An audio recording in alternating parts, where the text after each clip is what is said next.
Welcome students. ছাত্রছাত্রীরা, তোমরা প্রত্যেকেই জানো যে কোনো জলকণা বা বৃষ্টির ফোঁটা আকারে কেমন হয়? গোল।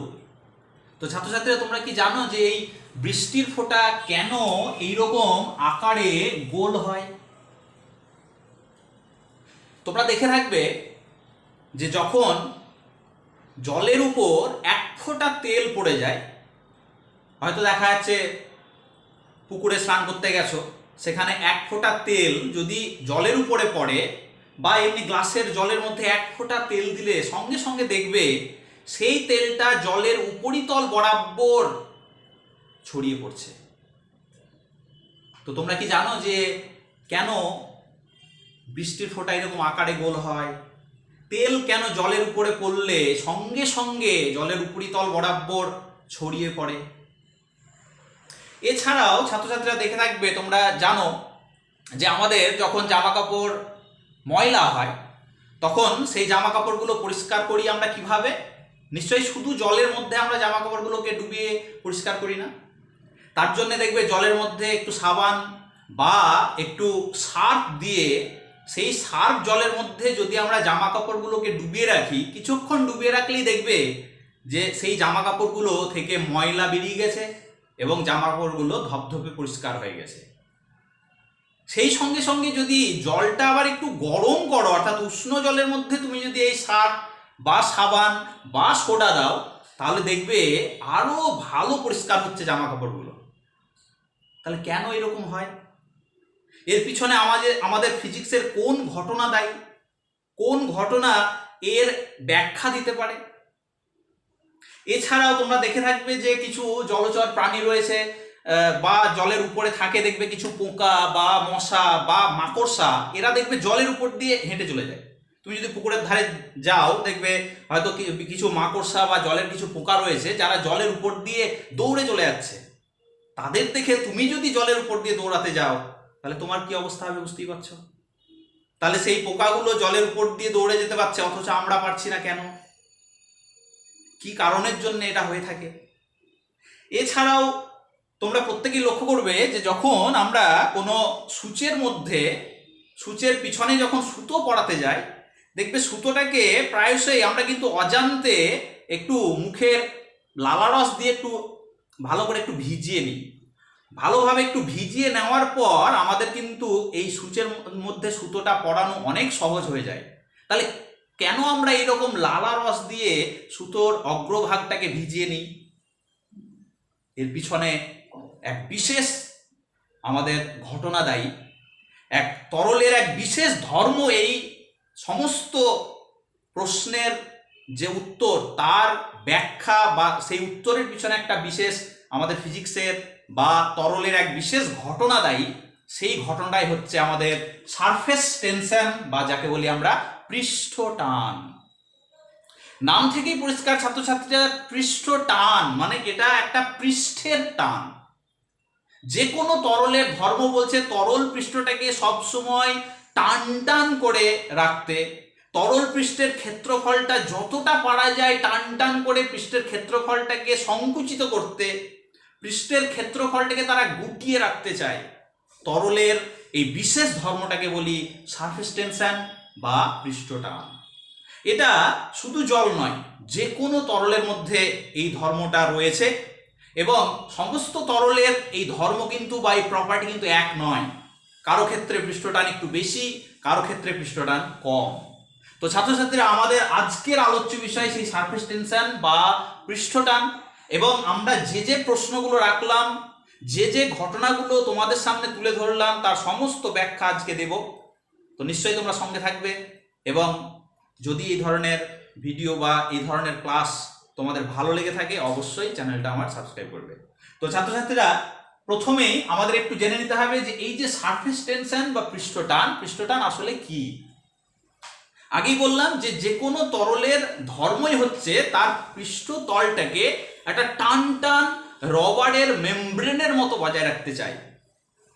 এই তরলের পৃষ্ঠে সর্বদা একটা টান ক্রিয়া করে, এবং এই টানের জন্য তরল সবসময় চায় তার পৃষ্ঠতলটাকে যতটা পারা যায় তার পৃষ্ঠতলের ক্ষেত্রফলটাকে কমিয়ে আনতে। কেন এরকম হয়? এর পিছনে যে ঘটনাটা দায়ী সেটা হলো আমাদের কোহেসিভ ফোর্স, বা যাকে বলি আমরা সংশক্তি বল। অর্থাৎ তরলের অণুগুলো একটা অণু আর একটা অণুকে একটা আকর্ষণ বল বা টান দেয়। সমজাতীয় অণুর মধ্যে ক্রিয়াশীল এই আকর্ষণ বল কি বলি আমরা? কোহেসিভ ফোর্স, বা যাকে বলি আমরা সংশক্তি বল। রাইট? তাহলে আমাদের এই সারফেস টেনশন বা পৃষ্ঠটানের ক্ষেত্রে তাহলে আমরা একটু দেখে নেব যে পৃষ্ঠটান বা সারফেস টেনশন আসলে তার ডেফিনেশনটা কি, আমরা তার সংজ্ঞাটা কিভাবে দিতে পারি। তো ছাত্রছাত্রীরা, এর সংজ্ঞা বা ডেফিনেশন দিতে গেলে বলছে যে কোনো একটা তরল পৃষ্ঠে যদি আমরা একটা কাল্পনিক সরলরেখা অঙ্কন করি, সাপোজ ধরো আমার এখানে অঙ্কিত কাল্পনিক সরলরেখাটা হলো এবি, তাহলে এই সরলরেখার উপর বলছে সরলরেখার সঙ্গে লম্বভাবে মানে 90 ডিগ্রি কোণ করে এবং এবং তরল পৃষ্ঠের সঙ্গে স্পর্শকীয়ভাবে সরলরেখার কোনো একটি নির্দিষ্ট দিকে যে একক দৈর্ঘ্যে বল ক্রিয়া করে সেই একক দৈর্ঘ্যে ক্রিয়াশীল বলের পরিমাপটাই আসলে ওই পৃষ্ঠের ওই তরলের সারফেস টেনশন বা পৃষ্ঠটানকে নির্দেশ করে। তাহলে আমাদের পৃষ্ঠটানের ডেফিনেশন হিসেবে বলতে গেলে এটাই বলতে হবে যে কোনো তরল পৃষ্ঠের উপর যদি কোনো আমরা একটা কাল্পনিক সরলরেখা অঙ্কন করি, সেই সরলরেখার সঙ্গে লম্বভাবে তরল পৃষ্ঠের সঙ্গে স্পর্শকীয়ভাবে সরলরেখার প্রতি একক দৈর্ঘ্যে কোনো একটি নির্দিষ্ট দিকে যে বল ক্রিয়াশীল হয় আমরা সেই বলটাকে বলবো পৃষ্ঠটান বা সারফেস টেনশন। তো ছাত্রছাত্রীরা, আমরা এবার একটু দেখে নেব যে সত্যি যে তরলের এই পৃষ্ঠটান বা সারফেস টেনশন আছে তার কিছু এক্সপেরিমেন্ট বা তার কিছু পরীক্ষা। তো সাপোজ ধরো তোমরা অনেকেই দেখবে আমরা ওই বাবুল মেকারগুলোতে একটু এক ধরনের লিকুইড দেওয়া থাকে, বা অনেক সময় লিকুইড শেষ হয়ে গেলে আমরা শ্যাম্পু জল তৈরি করে তার মধ্যে ডুবিয়ে যখনই ফু দিই দেখা যায় গোল গোল বাবুল তৈরি হয়, তাই তো?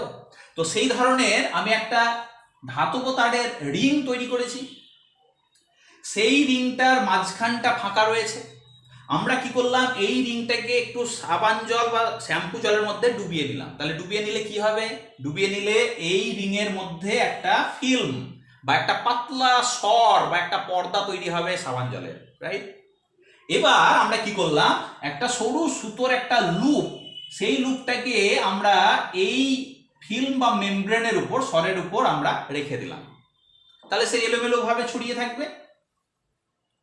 এরপর তুমি কি করলে, এরপর এই যে সুতোর মাঝখানের যে ফিল্ম বা মেমব্রেনটা, এটা একটা সুচ দিয়ে এই মাঝখানটা ফাটিয়ে দিলে। তাহলে সুচ দিয়ে যখনই তুমি এখানে ফাটিয়ে দেবে সঙ্গে সঙ্গে দেখা যাবে যে এই সুতোটা একেবারে বৃত্তের মতো একেবারে রিং তৈরি করে গেল।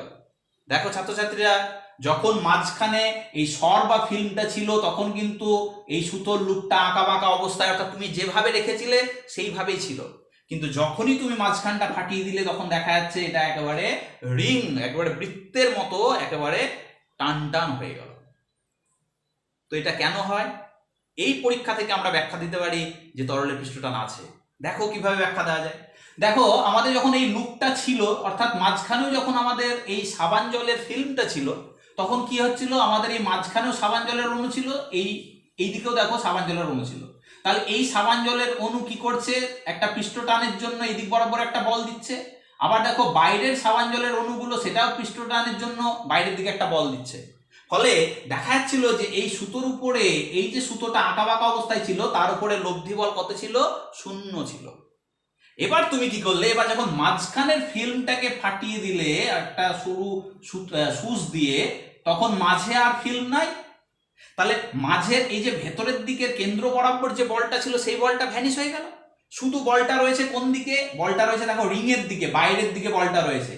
তাহলে যদি শুধু এই বাইরের দিকে বা রিং এর দিকে বলটা থাকে, তাহলে এই বলটা সুতোটাকে কি করবে? সুতোটাকে একেবারে টান টান একটা বৃত্তের মতো একটা রিং তৈরি করে দেবে। কারণ এবার ফিল্ম রয়েছে শুধুই দেখো সুতোর বাইরের দিকে, সুতো থেকে এই যে আমাদের তারের রিংটা রয়েছে তার মাঝখানে দেখো ফিল্মটা রয়েছে। তাহলে সেই ফিল্মের মধ্যে থাকা তরলের অণুগুলো পৃষ্ঠটান দিচ্ছে, তার ফলে সুতোটা এরকম, মাঝখানে কিন্তু কোনো দেখো তরলের অণু নাই, তার ফলে আমাদের বলটা হয়ে গেছে এবার একমুখী, যার ফলে আমরা দেখতে পাবো সুতোটা একেবারে বৃত্তের মতো রিং তৈরি করে নিল। কেন বৃত্ত? কারণ আমরা জানি যে একই পরিধির মধ্যে বৃত্তের ক্ষেত্রফল হয় সব থেকে বেশি। তাহলে মাঝখানের ক্ষেত্রফলটি যদি বেড়ে যায়, তাহলে দেখো যে অঞ্চলে তরলের বা সাবান জলের এই ফিল্ম বা মেমব্রেনটা রয়েছে সেই অঞ্চলের ক্ষেত্রফল কমে যাচ্ছে। তো তরলের প্রপার্টি, তরলের পৃষ্ঠটান ধর্মটা কি করতে চাইছে? সবসময় তার পৃষ্ঠতলের ক্ষেত্রফলটাকে কমাতে চাইছে। এই পরীক্ষা থেকে আমরা সহজেই বলতে পারি যে তরলের পৃষ্ঠটান আছে। এই ব্যাখ্যা থেকে আমরা বলতে পারি যে একটা বৃষ্টির ফোঁটা কেন আকারে তাহলে গোল হয়। দেখো আমাদের পরিচিত শেপ, একই আয়তনের মধ্যে আমাদের পরিচিত যতগুলো শেপ রয়েছে তাতে আমাদের আয়ত ঘনক, ঘনক বা দেখা যাচ্ছে যে আমাদের চোঙ, আমাদের গোলক, এর মধ্যে সব থেকে পৃষ্ঠতলের ক্ষেত্রফল কম হলো গোলকের। তাহলে তরলের প্রপার্টি কি? তরলের প্রপার্টি হলো তার পৃষ্ঠতলটাকে তার পৃষ্ঠটান ধর্মের জন্য টান টান করে গুটিয়ে রাখতে, মানে যত পারা যায় ক্ষেত্রফলটাকে কমিয়ে রাখতে। তো এই ক্ষেত্রফল কমাতে গিয়ে, পৃষ্ঠতলের ক্ষেত্রফল কমাতে গিয়েই আসলে এই জলের ফোঁটা, জলের কণা বা বৃষ্টির ফোঁটাটা আকারে এরকম গোলক হয়ে যায়। কারণ আমাদের পরিচিত শেপের মধ্যে একই আয়তনের গোলকের পৃষ্ঠতলের ক্ষেত্রফল সবচেয়ে কম। তাহলে যে কারণে আমরা দেখতে পাই বৃষ্টির ফোঁটা আকারে গোল। তাহলে বৃষ্টির ফোঁটা আকারে গোল, এর পিছনে কোন ঘটনা দায়ী? সারফেস টেনশন বা পৃষ্ঠটান। ক্লিয়ার? খুব সহজ এবং খুব সুন্দর একটা চ্যাপ্টার। ভালোভাবে যদি আমরা পড়ি তাহলে বিষয়টা সব পরিষ্কার হয়ে যাবে, রাইট? আমরা সব ব্যাখ্যা দেবো আস্তে আস্তে। নেক্সট আমরা যেটা দেখবো, তাহলে এই যে পৃষ্ঠটানটা কেন আসে, যেটা আমি আগেই বললাম। সাপোজ ধরো আমাদের এখানে 1 গ্লাস জল রয়েছে, তাহলে জলের এটা হলো উপরিতল বা সারফেস। তাহলে আমরা দেখতে পাচ্ছি যে এই সারফেসের মধ্যে আমাদের এই যে সারফেসের উপরিতলে যে আমাদের অণুগুলো রয়েছে, তাহলে এর উপরের দিকে আর জলের কোনো অণু নাই, এদিকে বাতাস, কিন্তু নিচের দিকে দেখো জলের অণু রয়েছে। তাহলে ছাত্রছাত্রীরা, আমি যখনই এই সারফেসের উপরিতলে কোনো একটা অণু কনসিডার করব, তাহলে সেই অণুটাকে বল দিচ্ছে, অর্থাৎ তার নিচের জলের যে অণুগুলো রয়েছে তারা একটা সংশক্তি বল দিচ্ছে, তারা একটা কোহেসিভ ফোর্স দিচ্ছে।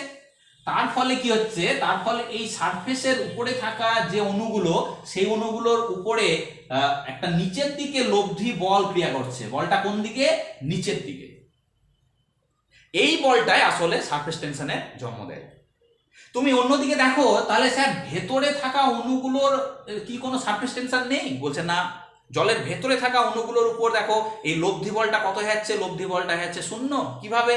সাপোজ ধরো তুমি ভেতরে কোনো একটা অণু কনসিডার করলে, তাহলে এই অণু পাশের তার চতুর্দিকে জলেরই অণু রয়েছে, তাহলে সেই অণুগুলো তাকে চতুর্দিক থেকে টানছে।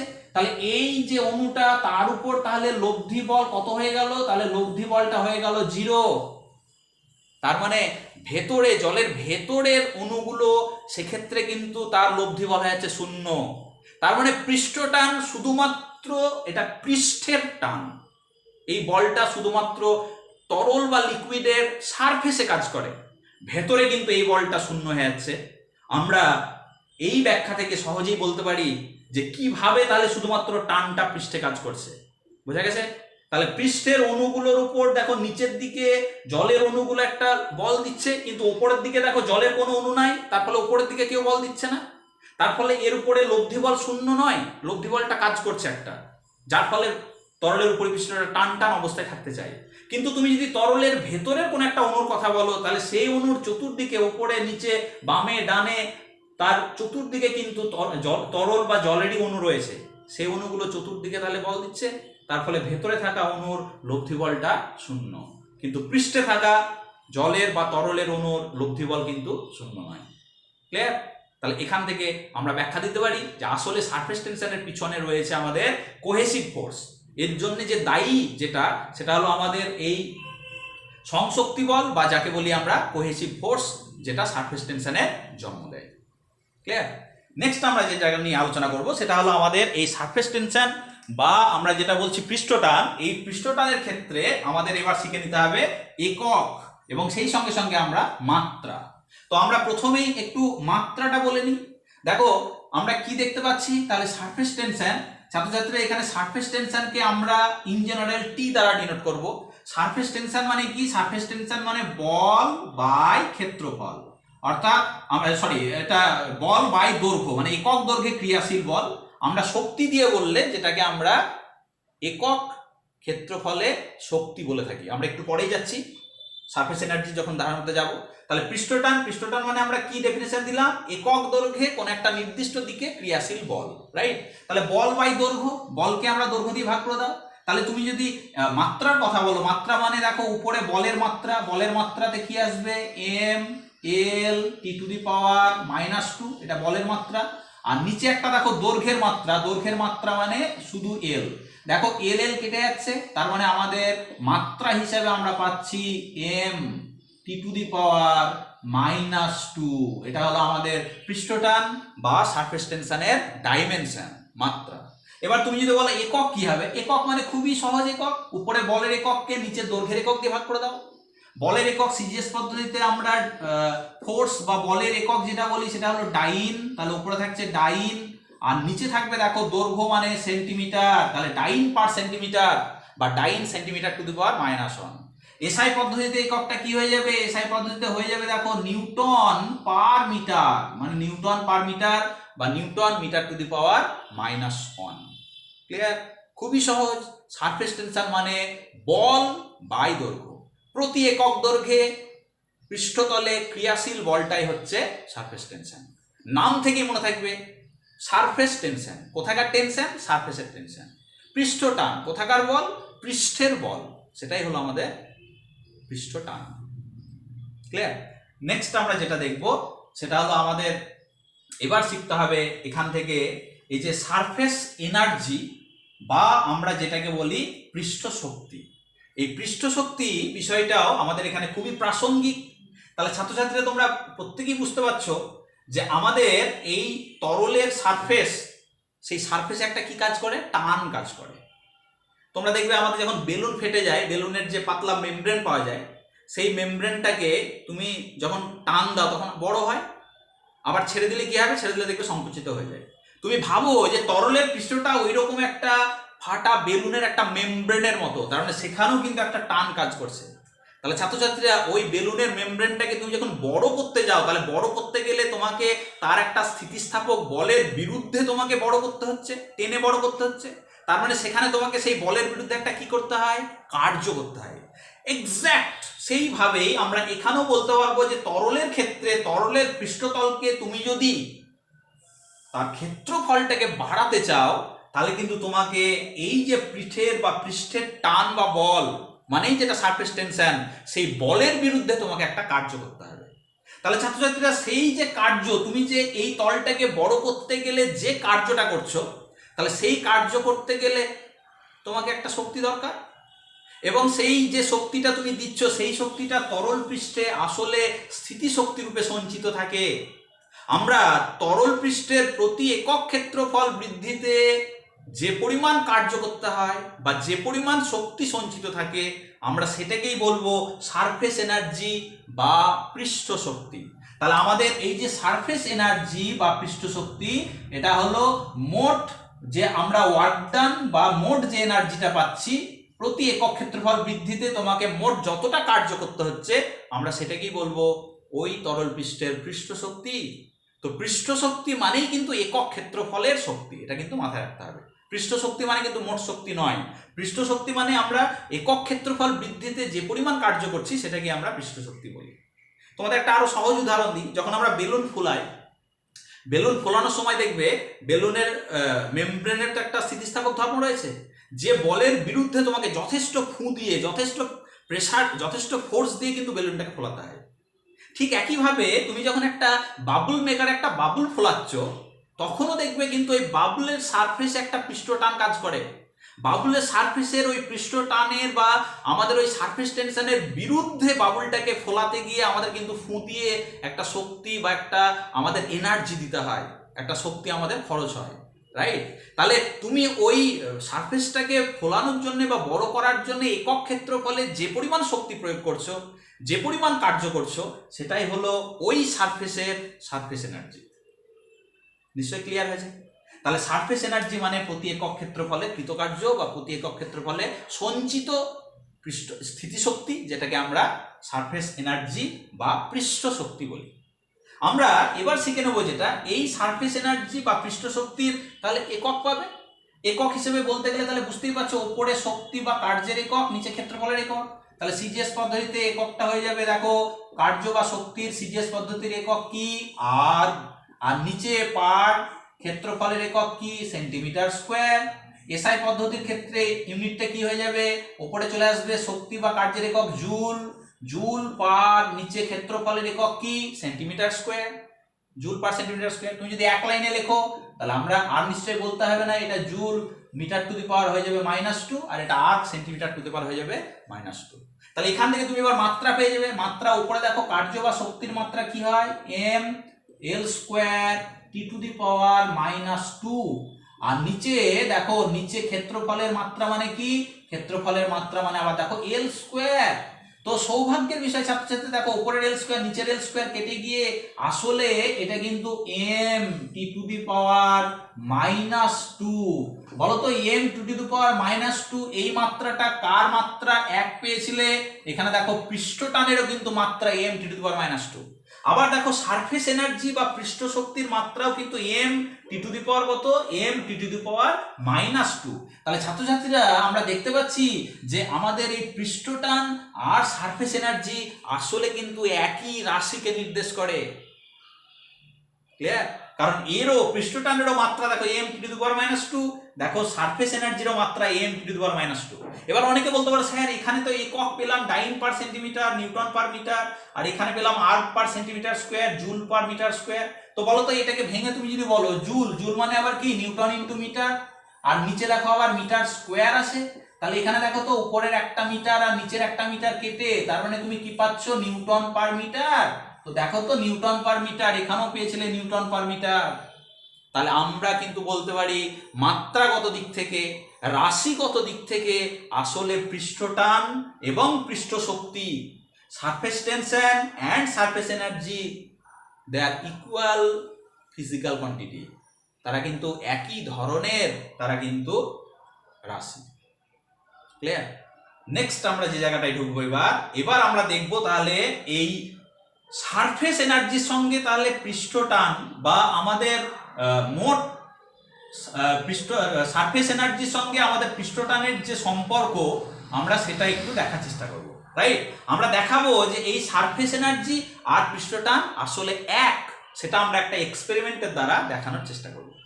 তাহলে ছাত্রছাত্রীরা আমরা চলো এবার সেই এক্সপেরিমেন্ট একটু দেখে নিই।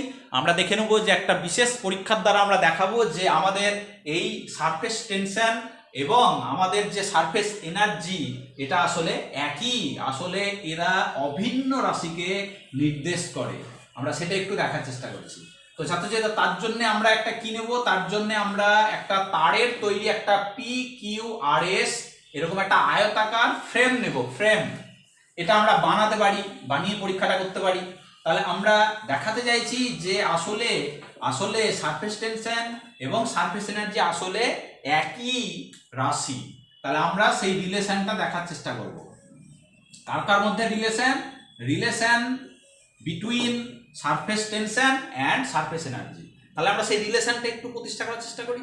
তার জন্য আমাদের কি লাগবে, পরীক্ষামূলকভাবে আমরা প্রমাণ করতে গেলে আমরা একটা ধরে নিলাম PQRS একটা তারের তৈরি ধরো একটা ফ্রেম, একটা মেটালিক ফ্রেম, তার মধ্যে আর একটা তার দেখো AB রয়েছে। AB আমরা কি করতে পারি, এই এবিটাকে ফ্রেম বরাবর কিন্তু আমরা স্লাইডিং করতে পারি, আমরা উপর নিচে প্রয়োজনে নামাতে উঠাতে পারি। এখানে এই যে আর একটা দেখো তার বাঁধা আছে, এটা দিয়ে কিন্তু আমরা প্রয়োজনে বল প্রয়োগ করে এটাকে কিন্তু আমরা নামাতে উঠাতে পারি। তার মানে এটা আর কিছুই নয়, এটা একটা এইরকম ফ্রেম, তার মধ্যে একটা স্লাইডার আছে। এইরকম ফ্রেমে একটা স্লাইডার আছে যেটা এবি, এই এবি তারটাকে আমরা প্রয়োজন মতো নামা ওঠা করাতে পারি। ক্লিয়ার? এবার আমরা কি করলাম, এই যে ফ্রেমটাকে এটাকে আমরা সাবান জলে ডুবিয়ে নিলাম। তাহলে সাবান জলে ডুবিয়ে নিলে তুমি কি দেখতে পাবে, এই যে AQRB এই অঞ্চলে একটা মেমব্রেন বা একটা সাবান জলের একটা সর বা একটা ফিল্ম তৈরি হবে। রাইট? তাহলে এবার এই সর বা ফিল্ম তৈরি হয়েছে কোন অঞ্চলে, AQRB এই অঞ্চলে, এইটুকুতে একটা ফিল্ম তৈরি হয়েছে। তাহলে এই ফিল্মটা কি করবে, এই এবি স্লাইডারটাকে সে কিন্তু টেনে এই সারফেস টেনশন বা তার একটা এই পৃষ্ঠের বলের জন্য সে কিন্তু এবি এই যে তারটা এটাকে টেনে কিন্তু সে কিউআর এ টাচ করে দেওয়ার চেষ্টা করবে। কারণ যখনই ফিল্মটা তৈরি হবে তুমি যদি এখানে বল প্রয়োগ করে বা ধরে না থাকো এবিকে, তাহলে কিন্তু শর্ট টার্ম গিয়ে কিউআর এর সঙ্গে টাচ করে সারফেসটাকে কিন্তু শূন্য করে দেবে। তো আমরা সেটা যাতে না পারে তার জন্য আমরা হালকা একটা বল দিয়ে একটা এই তারটা দিয়ে এফ বল দিয়ে আমরা সেটাকে ধরে রেখেছি, যাতে এই এবিটা কিওয়ার্ডে গিয়ে টাচ না করে যায়। তাহলে আমরা এবার যেটা বের করব সেটা হলো, তাহলে এক্ষেত্রে যে পৃষ্ঠটানের জন্য যে বলটা এখানে ক্রিয়াশীল হচ্ছে সেই বলটা কত, রাইট? তাহলে আমরা এখানে দেখো এক্ষুনি শিখে এলাম যে সারফেস টেনশন বা পৃষ্ঠটান টি ইজ ইকুয়াল টু কত আমরা জানি, এফ বাই কত এল, অর্থাৎ একক দৈর্ঘ্যে ক্রিয়াশীল বল। তাহলে ছাত্রছাত্রীরা বলো তো, তাহলে এই যে বল, এই পৃষ্ঠটানের জন্য যে সারফেসে বলটা কাজ করছে সেই বল সমান কত, পৃষ্ঠটান ইনটু দৈর্ঘ্য, রাইট? আমরা এখানে ধরে নিলাম যে এই এবি স্লাইডারটার দৈর্ঘ্য হলো স্মল এল। তাহলে এবি এই যে স্লাইডারটা রয়েছে সেই এবি স্লাইডারের আমরা লেংথ বা আমরা দৈর্ঘ্যটাকে ধরে নিলাম কত, আমরা এবি স্লাইডারের লেংথ বা দৈর্ঘ্যটাকে ধরে নিলাম স্মল এল। তাহলে ছাত্রছাত্রীরা এখানে যে ক্রিয়াশীল বল, এই যে স্লাইডারে পৃষ্ঠ টানের জন্য যে কিওয়ার্ডের দিকে ক্রিয়াশীল বল, সেই বলটা কত হবে, এফ সমান টি ইনটু এল। তার মানে আমরা এটাকে পৃষ্ঠ টান ইনটু আমরা তার দৈর্ঘ্য দিয়ে গুণ করতে পারি। কিন্তু এইখানে একটা বিষয় মাথায় রাখতে হবে ছাত্রছাত্রীরা, বলতো এই মেমব্রেনটা বা ফিল্মটা যখন তৈরি হচ্ছে তখন এই ফিল্মের সঙ্গে আমাদের যে বায়ুর যে সারফেস, সেটা কটা সারফেস, দুটো সারফেস। দেখো এই সামনের দিকে একটা সারফেস, আবার দেখো এর পিছনের দিকে একটা সারফেস রয়েছে, ভালো করে বোঝার চেষ্টা করো। এই যে ফিল্মটা বা মেমব্রেনটা তৈরি হলো, এই মেমব্রেনের কটা সারফেস, দুটো সারফেস, একটা এই সামনের দিকে রয়েছে আর একটা দেখো এর পিছনের দিকে রয়েছে। তাহলে বলো তো আমাদের এই পৃষ্ঠটান, দেখো এই সামনের দিকেও দেখো এই সারফেসেও দেখো পৃষ্ঠটান কাজ করছে, আবার এই সারফেসেও দেখো পৃষ্ঠটান কাজ করছে।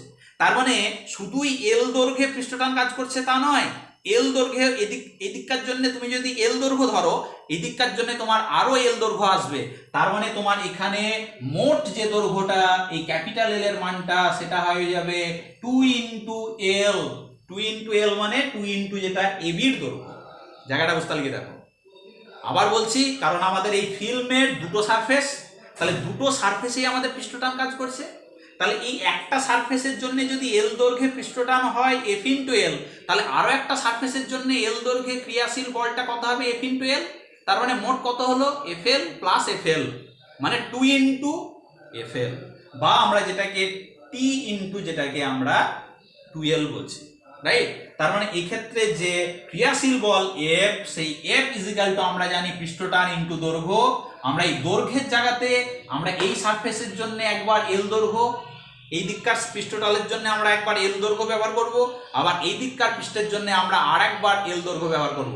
তার মানে টোটাল আমরা যেটা ব্যবহার করব সেটা হলো 2L। তার মানে এখানে মোট surface energy F is equal to হয়ে যাবে টি ইন্টু 2L। জায়গাটা বুঝতে পারলে সবাই? তাহলে এইবার কি করলে, এইবার এই বলের বিরুদ্ধে তুমি হয়তো এই স্লাইডারটাকে সরিয়ে এ প্রাইম বি প্রাইম অবস্থানে নিয়ে যেতে চাইছো। তাহলে এই বলের বিরুদ্ধে তুমি যদি স্লাইডারটাকে এ প্রাইম বি প্রাইম অবস্থানে নিয়ে যেতে চাও, তাহলে তোমার এখানে কিছুটা সরণ হলো। আমরা ধরে নিলাম এই এ থেকে এ প্রাইমের সরণটা কত, ডিএক্স। তাহলে এই বলের বিরুদ্ধে তুমি ডিএক্স পরিমাণ সরাতে তোমার কতটা কার্য হলো, আমরা যদি এই কার্যটাকে যদি ডাব্লু বলি, ডাব্লু সমান কি করে পাবো, এফ ইন্টু ডিএক্স করে, মানে বল গণিত সরণ করে। দেখো বলের জায়গাতে বসে গেল টি ইন্টু 2L বা 2TL করে দাও এটাকে, ইন্টু ডিএক্স। এটা হলো মোট কৃতকার্য। এই কার্যটাই এই সারফেসের মধ্যে, মেমব্রেনের মধ্যে স্থিতিশক্তি রূপে সঞ্চিত থাকবে। তাহলে এই কার্যটা করলে কত ক্ষেত্রফল বৃদ্ধি করার জন্য, আমাদের এই যে অঞ্চল, এই অঞ্চলের ক্ষেত্রফলটা বৃদ্ধি করার জন্য। বলো তো ছাত্রছাত্রীরা, তাহলে A B B prime A prime এই অঞ্চলটুকুর তাহলে ক্ষেত্রফল, বা আমরা যেটা তার যে সারফেস এরিয়া, সেই সারফেস এরিয়া বা ক্ষেত্রফলটা এখানে কত ধরে নেব, আমরা সারফেস এরিয়া বা ক্ষেত্রফল মানে আমরা জানি যে দৈর্ঘ্য ইন্টু প্রস্থ, রাইট? তাহলে এই দৈর্ঘ্য ইন্টু প্রস্থ মানে এখানে দৈর্ঘ্য মানে কত, দৈর্ঘ্য মানে দেখো এল, আর প্রস্থ মানে দেখো ডিএক্স।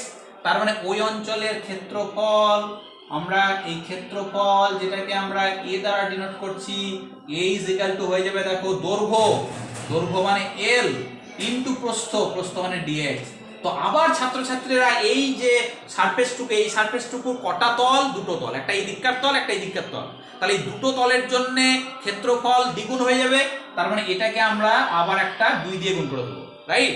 তার মানে এটা হয়ে গেল 2L ইন্টু ডিএক্স। তার মানে এটা হয়ে গেল আমাদের মোট ক্ষেত্রফল বৃদ্ধি। তাহলে এই এতটুকু ক্ষেত্রফল বৃদ্ধিতে কৃতকার্য যদি এত হয়ে যায়, তাহলে আমরা বলবো যে একক ক্ষেত্রফলের যে কৃতকার্য সেটাই তো আমাদের পৃষ্ঠ শক্তি। তাহলে আমরা দেখো এবার বের করছি যেটা, সেটা হলো পৃষ্ঠ শক্তি। পৃষ্ঠ শক্তি মানে আমরা কি, পৃষ্ঠ শক্তি মানে একক ক্ষেত্রফল বৃদ্ধিতে কৃতকার্য বা একক ক্ষেত্রফলে সঞ্চিত শক্তি। তাহলে বলো তো এখানে কৃতকার্য বা সঞ্চিত শক্তি কত? 2TL into dx. আর নিচে দেখো ক্ষেত্রফলের বৃদ্ধি, যেটা তুমি ক্ষেত্রফল বৃদ্ধি করলে এটাকে টেনে বড় করলে এই যে আমাদের শেডেড করা হলো, এটুকুর ক্ষেত্রফল কত? এটুকুর ক্ষেত্রফল অ্যাকচুয়ালি ক্ষেত্রফল একটা সাইডের ক্ষেত্রফল হলো কত? L into dx. কিন্তু এটা কটা তল? দুটো তল, এদিকে বাইরের দিকে একটা, ভেতরের দিকে একটা রয়েছে, তার মানে এটাকে আবার একটা 2 দিয়ে গুণ। দেখো ছাত্রছাত্রী এখানে কাটাকাটি করো, দেখো এখানে 2 কেটে যাবে, LL কেটে যাবে, ডিএক্স কেটে যাবে, তার মানে শুধুই পড়ে থাকবে কি? শুধুই পড়ে থাকবে দেখো টি। তার মানে টি মানে হলো আমাদের পৃষ্ঠ টান বা সারফেস টেনশন। তার মানে ই পৃষ্ঠ শক্তি আসলে পৃষ্ঠ টানের সঙ্গে সমান। পৃষ্ঠ শক্তি বা যেটাকে আমরা সারফেস এনার্জি বলছি, এই সারফেস এনার্জি আসলে সারফেস টেনশনের সঙ্গে অভিন্ন। এই পৃষ্ঠ শক্তি আর পৃষ্ঠ টান আসলে অভিন্ন রাশিকে নির্দেশ করে। ক্লিয়ার? তাহলে আমরা এখান থেকে আজকে এই যে রিলেশনটা, এই রিলেশনটা একটা ইম্পর্টেন্ট রিলেশন, সুতরাং এটা আমাদের ভালোভাবে মাথায় রাখতে হবে। আমাদের এই পৃষ্ঠ টান এবং পৃষ্ঠ শক্তির মধ্যে যে সম্পর্ক, সেই সম্পর্কটা আমরা একটু ভালোভাবে মনে রাখার চেষ্টা করব। এটা অনেক সময় আমাদের দেখাতে বলে, বিশেষ করে ক্লাস 11-এর জন্য, যে এই পৃষ্ঠ শক্তি এবং পৃষ্ঠ টানের মধ্যে যে সম্পর্কটা, সেই সম্পর্কটা প্রতিষ্ঠা করো। তখন কিন্তু আমাদের এইটুকু করে নিতে হবে। জাস্ট এই ছবিটা আঁকবো, আমরা ছবিটা এঁকে যেটুকু করলাম আমরা সেটুকুই দেখাবো যে ই আর টি আসলে ইকুয়াল। নেক্সট আমরা যে জায়গাটায় আসবো সেই জায়গাটা হচ্ছে আমাদের এবার শিখতে হবে যেটা, সেটা হলো টোটাল সারফেস এনার্জি। তো ছাত্রছাত্রীরা আমরা যখনই কোনো সারফেসের ক্ষেত্রফল আমরা বাড়াতে চাচ্ছি, তাহলে সেই ক্ষেত্রফল বাড়ানোর সময় সেই সারফেসে মোট যে এনার্জিটা, সেই এনার্জিটা যদি ই হয়, তাহলে আমাদের মোট পৃষ্ঠ শক্তি, আমরা সারফেসটাকে যখন বড় করতে চাইছি তখন মোট পৃষ্ঠ শক্তি যেটা, সেই মোট পৃষ্ঠ শক্তি কত ধরে নাও ই। তাহলে এই ই আমরা যখনই কোনো একটা সারফেসের উষ্ণতা এক রেখে যখন পৃষ্ঠতলটাকে বাড়াতে যাচ্ছি, তখন আমাদের দুইভাবে কার্য করতে হয়, দুইভাবে শক্তি প্রদান করতে হয়। একটা কি, একটা তার ক্ষেত্রফল বাড়ানোর জন্য আমাদের যান্ত্রিক কার্য করতে হয়, আর আরেকটা তার এই যখনই তুমি পৃষ্ঠতল বাড়াবে সেই তলটা কিন্তু ঠান্ডা হতে চাই। তাহলে ঠান্ডা হওয়ার জন্য তার টেম্পারেচার এক রাখতে গেলে সে বাইরে থেকে কিছু তাপ শোষণ করবে, পরিবেশ থেকে, বায়ুমণ্ডল থেকে কিছু তাপ নেবে। তার মানে আমরা দুইভাবে তাকে শক্তি দিচ্ছি, একটা যান্ত্রিক শক্তি তার তলটাকে, ক্ষেত্রফলটাকে বাড়ানোর জন্য, আর একটা দিচ্ছি তাপ শক্তি। তো এটা দেখা গেছে যে মোট পৃষ্ঠ শক্তি ই ইজিক্যাল টু, তাহলে এই যে যান্ত্রিক শক্তি, সেই যান্ত্রিক শক্তিটা আসলে কার সঙ্গে সমান? সারফেস টেনশন টি। আর তুমি যে হিট এনার্জিটা দিচ্ছ তার তাপমাত্রা এক রাখার জন্য তোমাকে দিতে হবে না, সে নিজেই নিয়ে নেবে। তাহলে সেই তাপ শক্তিটা যদি বলি এইচ, তাহলে আমরা লিখতে পারবো E is equal to T plus H. এটা হলো মোট পৃষ্ঠ শক্তি। মোট পৃষ্ঠ শক্তি সমান হলো পৃষ্ঠ টান প্লাস পরিবেশ থেকে গৃহীত তাপ শক্তি, যেটা ওই সারফেসটাকে তার উষ্ণতা এক রাখার জন্য সে কিন্তু পরিবেশ থেকে কিছুটা তাপ শক্তি নেবে।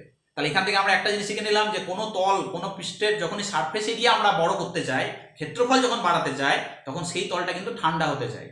তাহলে তার উষ্ণতা এক রাখতে গেলে সে কিন্তু বাইরে থেকে কিছুটা তখন তাপ শক্তি নেবে, রাইট? তাহলে এখান থেকে আমরা E is equal to T plus H আমরা পরীক্ষামূলক ভাবে দেখেছি। E is equal to T, এই এইচ এর মানটা আমরা আবার প্রমাণ করেছি, H is equal to minus theta into DT d theta. থিটাটা কি? থিটাটা হলো আমাদের কেলভিন স্কেলের টেম্পারেচার। আর টিটা ডিটি ডি থিটাটা কি? ডিটি ডি থিটা হলো উষ্ণতা পরিবর্তনে পৃষ্ঠটানের পরিবর্তন। তো ছাত্রছাত্রীরা এটা দেখা গেছে যে ই ইজ ইকুয়াল টু, এটা হয়ে গেল টি, আর এই মাইনাস থিটা, আবার এই ডিটি ডি থিটার জায়গায় তুমি একটা মাইনাস বসাও। কেন মাইনাস বসাতে হবে? কারণ উষ্ণতা বৃদ্ধির সঙ্গে সঙ্গে পৃষ্ঠটান কমে যায়, মানে ব্যস্ত সম্পর্ক। উষ্ণতা যত বাড়ে পৃষ্ঠটান তত কমে, আবার উষ্ণতা কমলে পৃষ্ঠটান বাড়ে, যে কারণে আরেকটা মাইনাস আসছে। তাহলে এখানে মাইনাসে মাইনাসে কি হয়ে যাবে? মাঝের চিহ্নটা দেখো plus, e is equal to T plus theta into DT d theta. Clear? তাহলে আমরা এইটাকে বলতে পারি যে মোট পৃষ্ঠ শক্তির সঙ্গে পৃষ্ঠটানের এবং উষ্ণতার পরিবর্তনে যে পৃষ্ঠটানের পরিবর্তন, সেই উষ্ণতা পরিবর্তনের ডিটি ডি থিটা তার সঙ্গে যে সম্পর্ক সেটা হলো এটা। এখান থেকে দেখো ছাত্রছাত্রীরা, তুমি যদি এই থিটার মানটা 0 বসাও, থিটার মান যদি 0 কেলভিন বসিয়ে দাও, তাহলে দেখো তো ই সমান কত হয়ে যাচ্ছে, ই সমান হয়ে যাচ্ছে দেখো টি। তাহলে আমরা কি দেখতে পাচ্ছি, আমরা দেখতে পাচ্ছি যে 0 কেলভিন টেম্পারেচার একমাত্র মোট পৃষ্ঠ শক্তি আর পৃষ্ঠটান সমান হয়ে যায়। আদারওয়াইজ সবসময় পৃষ্ঠ শক্তিটা পৃষ্ঠটানের থেকে বেশি থাকে, গ্রেটার দ্যান, কারণ এটা পজিটিভ একটা টার্ম যুক্ত রয়েছে, তার মানে টি এর থেকে ই সবসময় বেশি হয়। পৃষ্ঠ টানের থেকে পৃষ্ঠ শক্তি সবসময়, মোট পৃষ্ঠ শক্তিটা অবশ্যই, মোট পৃষ্ঠ শক্তি সবসময় বেশি হয়, রাইট? তাহলে ছাত্রছাত্রীরা, তোমাদের যদি বলে যে কোন তাপমাত্রায় পৃষ্ঠ শক্তি আর পৃষ্ঠ টান একেবারে সমান, আমরা লিখবো 0 কেলভিন টেম্পারেচারে, এবং সেটা আমরা এখান থেকে দেখাতে পারলাম। তুমি থিটার জায়গায় 0 বসিয়ে দাও, দেখো এই টার্মটা 0 হয়ে যাচ্ছে, তার মানে ই আর টি ইকুয়াল, রাইট? তো ছাত্রছাত্রীরা, এখান থেকে আমরা পৃষ্ঠটানের আরো একটা ডেফিনেশন দিতে পারি। বলছে স্থির উষ্ণতায় কোন তরল পৃষ্ঠের উপরিতলের একক ক্ষেত্রফল বৃদ্ধি করতে যে পরিমাণ কার্য করতে হয়, সেটাকেও কিন্তু আমরা ওই তরলের পৃষ্ঠটান হিসাবে আমরা ডিফাইন করতে পারি। এটাও আমরা আরেকটা সংজ্ঞা হিসেবে ব্যবহার করি। কি? আবার বলি যে কোনো তরলের উষ্ণতা স্থির রেখে তরল পৃষ্ঠের একক ক্ষেত্রফল বৃদ্ধি করতে যে পরিমাণ কার্য করতে হয়, সেটাকেও আমরা তরলের পৃষ্ঠটান হিসেবে বলতে পারি। তার মানে তরলের পৃষ্ঠটান টি, যেটা টি মানে যেমন একক দৈর্ঘ্যে ক্রিয়াশীল বল F/L, আবার তেমনি দেখো একক ক্ষেত্রফল বৃদ্ধি করতে যে কৃতকার্য W/A, সেটাও কিন্তু এক। তার মানে পৃষ্ঠটান মানে যেমন বল বাই দৈর্ঘ্য, তেমনি আবার আমরা লিখতে পারি কার্য বাই ক্ষেত্রফল, শক্তি বাই ক্ষেত্রফল। ক্লিয়ার? নিশ্চয়ই পরিষ্কার হয়ে গেছে পৃষ্ঠটান সম্পর্কে, আর কোনো রকমের অসুবিধা থাকবে না। নেক্সট আমরা যে জায়গাটা যাব, এবার বেশ কিছু আমাদের আলোচনা রয়েছে। আমরা আলোচনা করব এবার সাম ফ্যাক্টরস, কিছু আমরা ফ্যাক্টর নিয়ে আলোচনা করব যেগুলোর উপরে আমাদের এই পৃষ্ঠটান নির্ভর করে। তাহলে পৃষ্ঠটান নির্ভর করে এরকম কিছু ফ্যাক্টরস রয়েছে যার দ্বারা আমাদের এই পৃষ্ঠটান প্রভাবিত হয়। তাহলে সেই ফ্যাক্টরস গুলো কি কি, তাহলে আমরা আলোচনা করব সাম ফ্যাক্টরস। তাহলে সেই ফ্যাক্টরস গুলো কি কি রয়েছে, যেমন প্রথমেই আমাদের রয়েছে টেম্পারেচার। 1 নম্বর আমরা উষ্ণতা বা টেম্পারেচার নিয়ে আলোচনা করব। তো এক্ষেত্রে ছাত্রছাত্রীরা, আমি আগেই বললাম যে উষ্ণতা যত বাড়ে যে কোনো তরলের ক্ষেত্রে তরলের পৃষ্ঠটান তত আবার কমে যায়। তাহলে একটা সম্পর্ক রয়েছে। সাপোজ ধরো আমরা ধরে নিলাম যে আমাদের থিটা প্রাইম বা থিটা টেম্পারেচারে তরলের পৃষ্ঠটান হলো টি, আর তুমি টেম্পারেচারটা বাড়িয়ে যখন থিটা প্রাইম করলে, থিটা প্রাইমে তার পৃষ্ঠটান হয়ে গেল টি প্রাইম। তাহলে এখানে একটা রিলেশন আমাদের রয়েছে, যেটা T prime is equal to T into 1 minus alpha into theta prime minus theta. আমাদের এই রিলেশনটা মনে রাখতে হবে। এই রিলেশন থেকে বোঝা যাচ্ছে যে দেখো উষ্ণতা যত বাড়ছে তত আমাদের পৃষ্ঠটান কিন্তু কমছে, কারণ এখানে মাইনাস চিহ্ন রয়েছে। তার মানে টি প্রাইমটা টি এর থেকে কম। আমাদের এখানে ধরে নেওয়া হয়েছে যে থিটা প্রাইমটা থিটার থেকে বেশি, তার মানে তুমি উষ্ণতা যখন বাড়াচ্ছ তখন পৃষ্ঠটান কিন্তু কমছে। এখানে আলফাটা কি? আলফাটা হলো টেম্পারেচার কোএফিসিয়েন্ট। এবং এখানে আরেকটা জিনিস মনে রাখতে হবে, বলছে ক্রিটিক্যাল টেম্পারেচার বলে একটা টেম্পারেচার থাকে। ক্রিটিক্যাল টেম্পারেচার, প্রত্যেক তরলের ক্ষেত্রে একটা ক্রিটিক্যাল টেম্পারেচার বলে টেম্পারেচার রয়েছে, যেটাকে আমরা থিটা সি বলি। বলছে যে তাপমাত্রায়, যে উষ্ণতায় তরলের পৃষ্ঠটান কমে একেবারে শূন্য হয়ে যাচ্ছে, পৃষ্ঠটান শূন্য হয়ে যাচ্ছে, আমরা সেই তাপমাত্রাটাকে বলি ওই তরলের ক্রিটিক্যাল টেম্পারেচার, বা যাকে বলা হচ্ছে সংকট উষ্ণতা। এটা আমাদের মাথায় রাখতে হবে। অনেক সময় লিখতে দেয় যে কোন উষ্ণতায় তরলের পৃষ্ঠটান শূন্য হয়ে যায়, আমরা লিখবো সেই তরলের ক্রিটিক্যাল বা সংকট তাপমাত্রায় ওই তরলের পৃষ্ঠটান কত হয়ে যায়? শূন্য হয়ে যায়।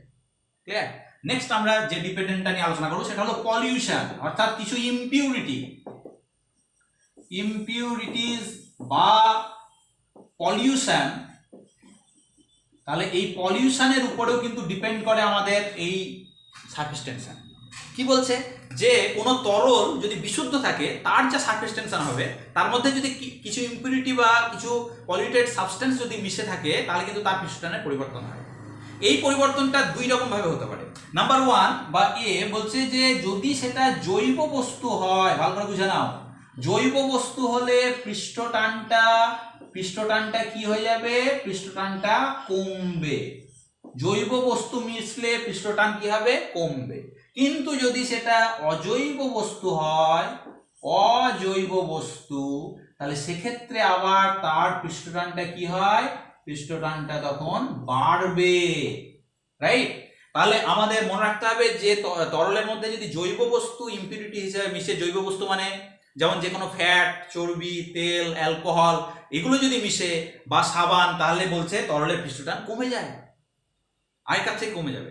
কিন্তু যদি অজৈব বস্তু মিশে, অজৈব বস্তু মানে যেমন দেখা যাচ্ছে কোনো হয়তো আমাদের যেমন অজৈব কোনো হয়তো লবণ হতে পারে যেমন সোডিয়াম ক্লোরাইড, বা অজৈব হয়তো কোনো অ্যাসিড হতে পারে হাইড্রোক্লোরিক অ্যাসিড, সালফিউরিক অ্যাসিড, তাহলে কিন্তু তরলের পৃষ্ঠটান আবার বেড়ে যায়।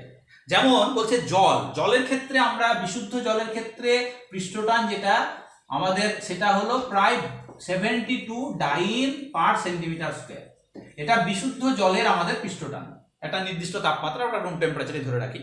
তুমি যদি এই জলের মধ্যে যদি তুমি এবার সাবান মিশিয়ে দাও, সাবান মানে কি, সেটা জৈব বস্তু, তেল মিশিয়ে দাও, সাবান মিশিয়ে দিলে বলছে এই পৃষ্ঠটানটা হয়ে যায় 30 ডাইন পার সেন্টিমিটার স্কয়ারে নেমে চলে আসে, 35 এরকম।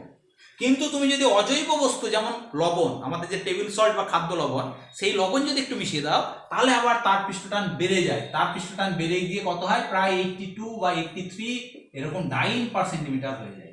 তাহলে সাথে সাথে মনে রাখতে হবে যে ইম্পিউরিটি যদি মিশে, সেটা যদি জৈব হয় তাহলে আমাদের পৃষ্ঠটান কমে যাবে, আর যদি সেটা অজৈব বস্তু মিশে তাহলে পৃষ্ঠটান আবার বেড়ে যাবে। ক্লিয়ার?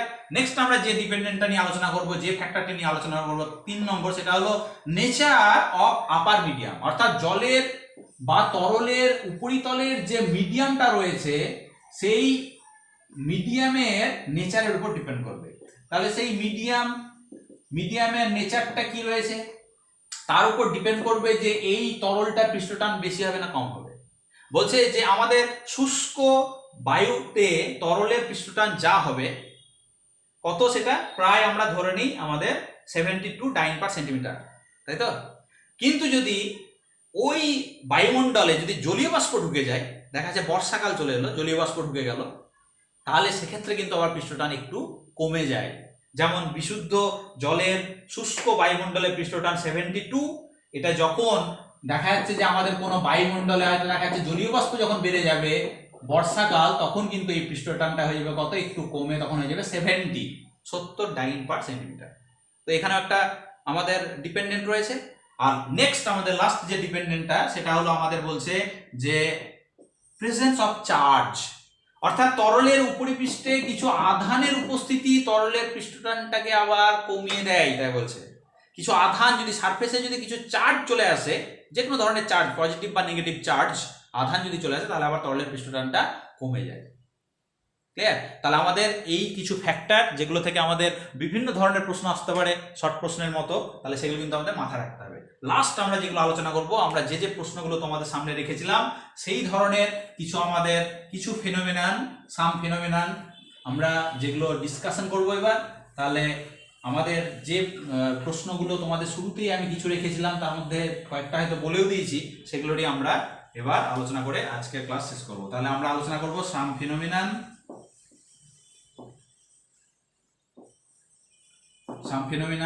তার মধ্যে প্রথমেই যেমন আমরা বললাম কি, বৃষ্টির ফোঁটা কেন আকারে গোল হয়, তাহলে নিশ্চয় মানে গোলকের আকার কেন হয়, বুঝতে পারছো যে পৃষ্ঠটানের জন্য তরলের পৃষ্ঠতল সবসময় সংকুচিত হতে যায়, তার পৃষ্ঠে একটা টান কাজ করে, যে টানের জন্য তরলের পৃষ্ঠের ক্ষেত্রফলটাকে সব থেকে কমিয়ে নিতে চায়। তাহলে আমাদের পরিচিত একই আয়তনের যত সেট রয়েছে তার মধ্যে পৃষ্ঠতলের ক্ষেত্রফল কম হচ্ছে কার, গোলকের, যে কারণে আমাদের যে কোনো জলকণা বা বৃষ্টির ফোঁটা আকারে একেবারে গোলক হয়। বা যদি পারদ যদি হাত থেকে পড়ে যায়, দেখবে মেঝের উপরে একবারে গোল গোল, একবারে আমাদের সাইকেলের বেয়ারিং এ যেমন বল থেকে ওই রকম দেখতে হয়ে যায়, কারণ পৃষ্ঠটান। ক্লিয়ার?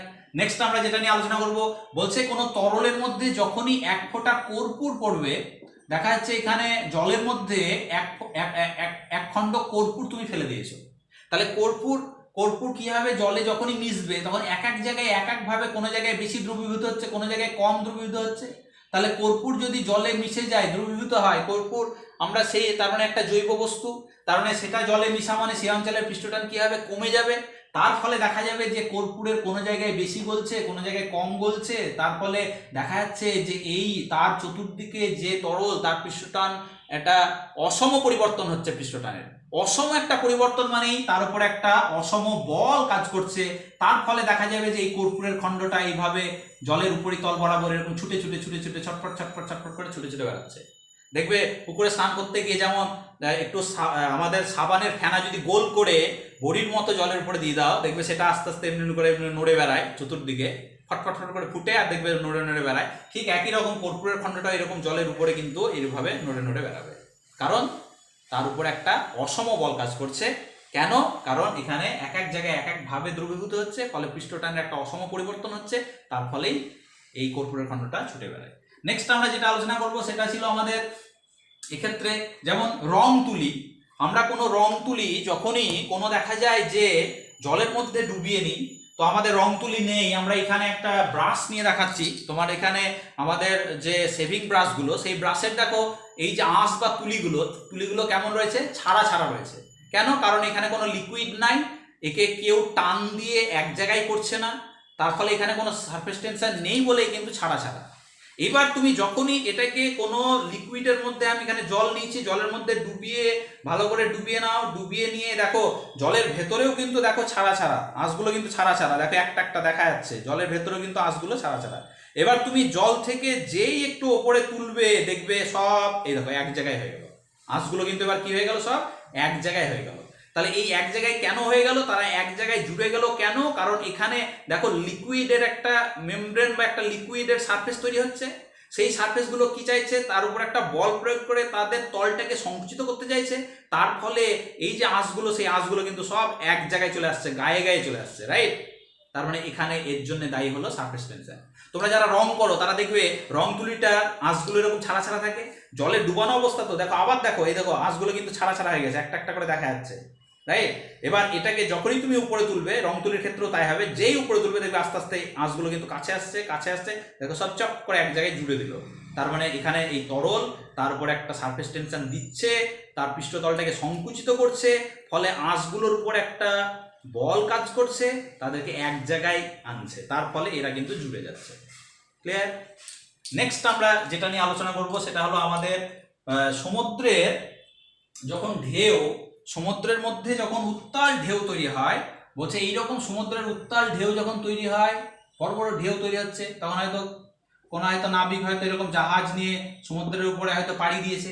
তারা কি করে, তারা তখন এখানে যদি তেল থাকে, তেল জাতীয় হয়তো দেখা যাচ্ছে, সেই তেলগুলো কিন্তু সমুদ্রের জলে ঢেলে দেয়। কেন? তেল ঢেলে দিলে কি হবে? তাহলে তেল ঢেলে দিলে দেখা যাবে এই তেলের জলের থেকে তেলের পৃষ্ঠটান কম, বা তেল মিশা জলের পৃষ্ঠটানও কম। তার ফলে এই তেল উপরিতল বরাবর ঢেউয়ের বা যেদিকে বাতাস রয়েছে সেই দিক বরাবর সমুদ্রের চতুর্দিকে ছড়িয়ে পড়ে। তার ফলে যে অঞ্চলে দেখো তেল মিশেনি সেই অঞ্চলে জলের পৃষ্ঠটান কি বেশি, যে অঞ্চলে এখনো তেল মিশেনি সেই অঞ্চলে জলের পৃষ্ঠটান বেশি। ফলে এরা ওই মেমব্রেনটাকে একটা টান দিতে শুরু করে। তার ফলে যদি টান দিতে থাকে, সাপোজ ধরো তুমি এর উপরে কোনো একটা কাপড় বা ত্রিপল বসিয়ে যদি ত্রিপলটাকে টান দিয়ে যদি চেপে ধরো, তাহলে কি হবে, স্বাভাবিকভাবে এইগুলো আস্তে আস্তে বসে যাবে। তার ফলে এইগুলো যখনই টান টান হয়ে যাবে, তখন দেখা যাবে এই ঢেউয়ের ঢেউগুলো আস্তে আস্তে বসে যাচ্ছে, ঢেউগুলো কমে যাচ্ছে। তাহলে আমরা এইভাবে কিন্তু তেল ঢেলেও কিন্তু সমুদ্রের উত্তাল ঢেউকে কিন্তু কমাতে পারি। কিন্তু ছাত্রছাত্রীরা মাথায় রাখতে হবে, তেল ঢালা মানেই কিন্তু আমাদের সেই জল পলিউটেড হবে, সেখানে কিন্তু পলিউশন ছড়িয়ে পড়ার ভয় রয়েছে। সুতরাং সেখানে কিন্তু আমাদের সামুদ্রিক মাছগুলো বা সামুদ্রিক প্রাণীগুলো কিন্তু মরে যেতে পারে। সুতরাং এটা খুব একটা ভালো পদ্ধতি নয়। কিন্তু আমরা কিভাবে ঢেউটাকে কমাতে পারি বা তেল ঢাললে কেন কমে যায় তার ব্যাখ্যা কিন্তু দিতে পারি। তাহলে এই দূরের যে জলগুলো, যেগুলো বিশুদ্ধ জল, যার পৃষ্ঠটান বেশি, কিন্তু এই তেল মেশা জল বা তেলের যে মেমব্রেনটা তার পৃষ্ঠটান কম, তার ফলে এই তেলের মেমব্রেন বরাবর একটা টান প্রয়োগ করে, তার ফলে ঢেউগুলো কিন্তু বসে যায়। ক্লিয়ার? নেক্সট আমরা যেটা দেখবো সেটা হলো আমাদের কিছু চকের গুঁড়ো। তুমি যখনই জলের উপরে কিছু চকের গুঁড়ো ফেলবে, দিয়ে কি করলে দেখা যাচ্ছে এই জল রয়েছে, জলের মধ্যে কিছু সাদা চকের গুঁড়ো, মিহি চকের গুঁড়ো ফেলে দিলে, এবার এর মধ্যে যদি 1 ফোঁটা বা 2 ফোঁটা যদি অ্যালকোহল দাও, অ্যালকোহল দেওয়া মানে সেটা একটা জৈব যৌগ, তার ফলে সেটা জলে মিশবে যখনই, তখনই সেই অঞ্চলের পৃষ্ঠটান কমে যাবে। তার ফলে এই জলের মধ্যে একটা অসম পৃষ্ঠটানের একটা অসম পরিবর্তন, তার ফলে এই যে চকের গুঁড়োগুলো, সেই চকের গুঁড়ো দেখবে সঙ্গে সঙ্গে ছড়িয়ে যাচ্ছে। শুধু অ্যালকোহল না, এমনি একটু তেল ফেললেও দেখবে চকের গুঁড়োগুলো সব করে ছড়িয়ে যাচ্ছে, চতুর্দিকে দেখবে গুঁড়োগুলো সব ছড়িয়ে যাচ্ছে। তার মানে এখানেও কিন্তু সেই পৃষ্ঠটান দায়ী। নেক্সট আমরা যেটা দেখবো সেটা হলো আমাদের তেল। তেল যখন ঢালা হয় একই, সেটারও ব্যাখ্যা আমরা একটু বলে দিই, যদি অলরেডি বলে দিয়েছি আমরা। দেখা যাচ্ছে জলের উপরিতলে তুমি এক ফোঁটা তেল দিলে সেই তেলের ফোঁটাটা কিন্তু এরকম গোল ফোঁটার আকারে থাকে না, কি হয় সঙ্গে সঙ্গে দেখা যায় এই তেলের ফোঁটাটা একবারে চতুর্দিকে কিন্তু ছড়িয়ে পড়ে যায়, ছড়িয়ে যায় পাতলা মেমব্রেন। সূর্যের আলো যদি পড়ে দেখবে কালারফুল একটা ফিল্ম আমরা সেখানে দেখতে পাই। কেন এরকম হয়? কারণ আমরা যখনই তেল দিচ্ছি এই তেল মেশা জলের পৃষ্ঠটান কি কম, আর দূরের যে বিশুদ্ধ জল সেই বিশুদ্ধ জলের পৃষ্ঠটান বেশি।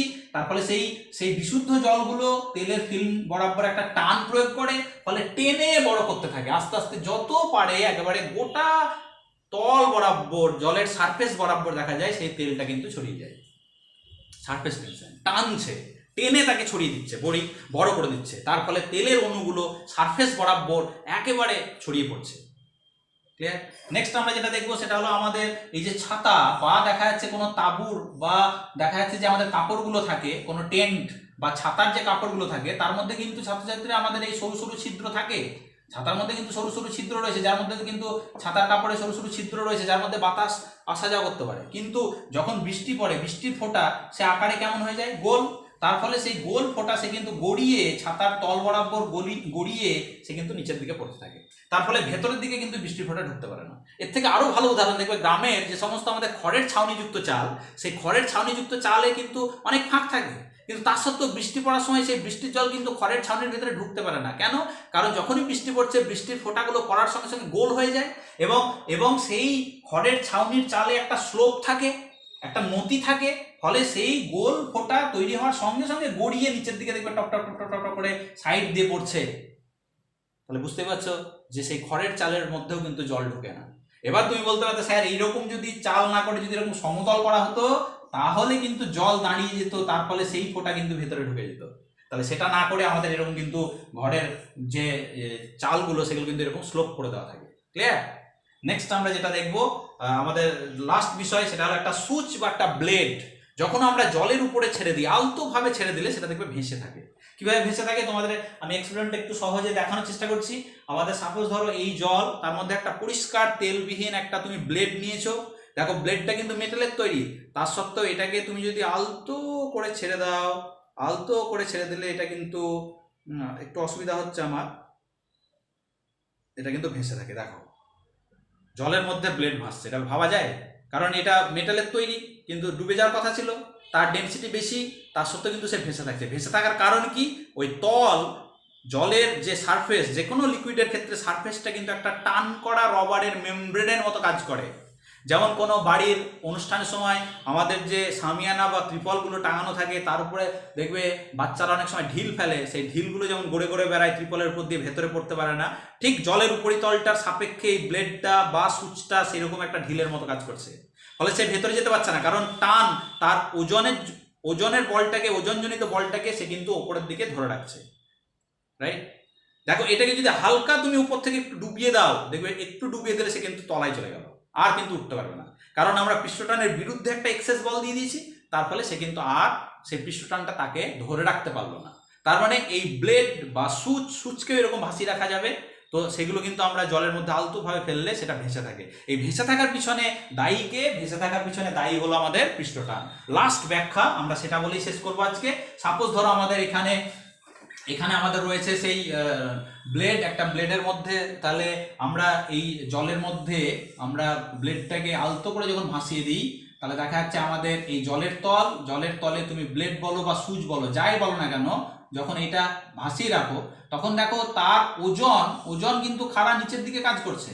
তাহলে এই ওজনের জন্য সে কিন্তু ডুবে যাওয়ার কথা ছিল, কিন্তু কি করে এই তল বরাবর একটা পৃষ্ঠ টান, এই জলের তল বরাবর একটা পৃষ্ঠটান, সেটার একটা লব্ধি বল উপরের দিকে দিতে থাকে। এই লব্ধি বল যেটা দিচ্ছে, এটাই পৃষ্ঠ টানের জন্য একটা লব্ধি বল উপরের দিকে প্রয়োগ করে।